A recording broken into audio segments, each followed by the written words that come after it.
हवाई जहाज के केबिन में यात्री अपनी सीटों पर बैठे हैं।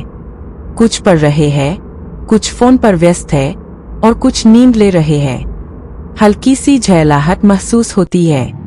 आरव अपने नोटपैड में कुछ लिख रहा है, विचारों में खोया। मीरा रोहन को गोद में लपेटे उसे शांत करने की कोशिश कर रही है। रोहन कांपते हुए, माँ, डर लग रहा है। मीरा धीरे से, डर मत बेटा, हम साथ हैं। अचानक झटका, विमान जोर से हिलता है।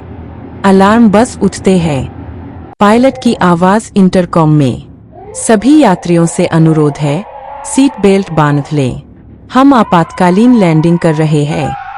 घबराहट, यात्री घबराए हुए हैं। आरव मीरा और रोहन का हाथ पकड़ता है। धुएं वाले इंजन की ओर धीरे धीरे धुआं उठ रहा है। विमान झुकता है और खेतों की ओर बढ़ रहा है।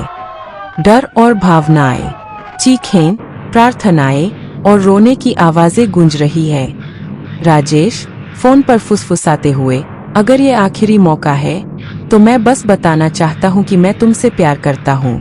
मीरा रोहन को अपने सीने से लगा लेती है। आरव देखता है कि लोग आखिरी प्रार्थना कर रहे हैं। कुछ शांत होकर अपने भाग्य का सामना कर रहे हैं।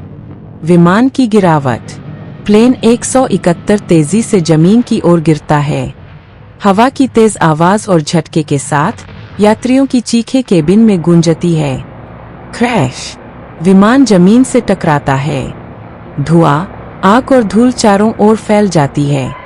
कुछ यात्रियों को मलबे से बाहर निकाला जाता है, लेकिन अधिकांश लोग वही अपने अंतिम क्षणों में चले जाते हैं। शहर की प्रतिक्रिया, टीवी स्क्रीन पर प्लेन 171 की दुर्घटना की रिपोर्ट दिख रही है। अंजलि, जो अपने माता पिता लेने नहीं गई थी, कांपते हुए समाचार देख रही है।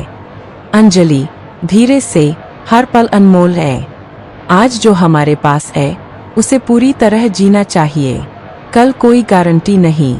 अंतिम दृश्य, रात ढल रही है।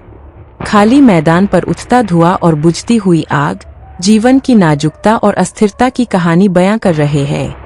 आरव, मीरा, राजेश और अन्य यात्रियों की यादें प्लेन 171 के साथ हमेशा अमर हो गईं। उनका डर, उनका साहस, उनकी प्रार्थनाएं और अंतिम लम्हे, ये सब जीवन, आशा और मानवीय संवेदनाओं की अमूल्य मिसाल बन गए।